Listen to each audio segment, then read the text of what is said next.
Hello বন্ধুরা, technical PB সরকার চ্যানেলে আপনাদের সকলকে স্বাগত জানাই।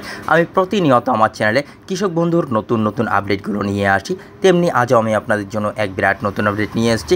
কৃষক বন্ধুর টাকা কবে ঢুকবে চিন্তা ছেড়ে এইভাবে চেক করে দেখে নিন স্ট্যাটাস, কবে টাকা ঢুকবে। স্টেপ বাই স্টেপ আমি আমার ভিডিওতে বিস্তারিত দেখিয়ে দেব। বিস্তারিত জানতে পুরো ভিডিও দেখুন। পুরো ভিডিও না দেখলে কিছু বুঝতে পারবেন না, তাই পুরো ভিডিও দেখার অনুরোধ রইল আপনাদের সকলের কাছে। তাই আর দেরি না করে ভিডিওটিকে শুরু করছি। ভিডিওটি ভালো লাগলে লাইক করবেন, কমেন্ট করবেন, বন্ধুদের সঙ্গে শেয়ার করবেন।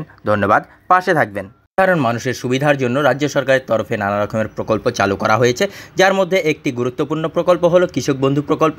এটি কৃষকদের আর্থিক সুবিধা প্রদান করার জন্য চালু করা হয়। বাংলার কৃষকদের এই প্রকল্পের অধীনে 4,000 টাকা থেকে 10,000 টাকা পর্যন্ত অনুদান দেওয়া হয়। চলতি বছরে এই কৃষক বন্ধুর টাকা কবে অ্যাকাউন্টে ঢুকবে এই চিন্তা সকলের মধ্যেই রয়েছে। আজকের এই প্রতিবেদনে এই সংক্রান্ত বিষয় তথ্য আপনাদের সামনে শেয়ার করব। কৃষক বন্ধু প্রকল্পের সুবিধা। এই প্রকল্পের মাধ্যমে প্রত্যেক বছর সর্বোচ্চ 10,000 টাকা এবং সর্বনিম্ন 4,000 টাকা কৃষকদের দেওয়া হবে। জমি 1 একরের কম হলে 2টি কিস্তিতে 10,000 টাকা বা 4,000 টাকা পাবে।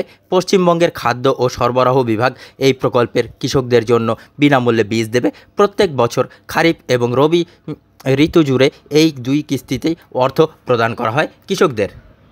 এর আগে এই কৃষক বন্ধু প্রকল্পের টাকা কবে ঢুকেছিল? খুব শীঘ্রই কৃষক বন্ধুর টাকা পেয়ে যাবেন। লোকসভা নির্বাচনে ভোটের আগে এই টাকা রিলিজ করে দেওয়া হবে বলে শোনা গিয়েছিল। 2023 সালের মে মাসের 2 তারিখে এই কৃষক বন্ধুর টাকা ঢুকেছিল, আর দ্বিতীয় কিস্তির টাকা ঢুকেছিল ডিসেম্বরের 13 তারিখে। 6 মাস পর টাকা দেওয়ার কথা।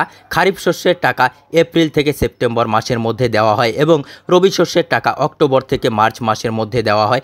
এবার এই হিসেবে যদি মিলিয়ে দেখা যায় তাহলে ডিসেম্বর ও মে মাসে টাকা ঢুকতে পারে। প্রথম কিস্তির টাকা মে মাসের মধ্যেই আসার সম্ভাবনা রয়েছে, আর দ্বিতীয় কিস্তির টাকা ডিসেম্বর মাসের দ্বিতীয় সপ্তাহের মধ্যে আসার সম্ভাবনা আছে, যদিও এই প্রসঙ্গে সরকারের তরফে থেকে এখনও কোনো ঘোষণা করা হয়নি। এই কৃষক বন্ধুর স্ট্যাটাস কিভাবে চেক করবেন?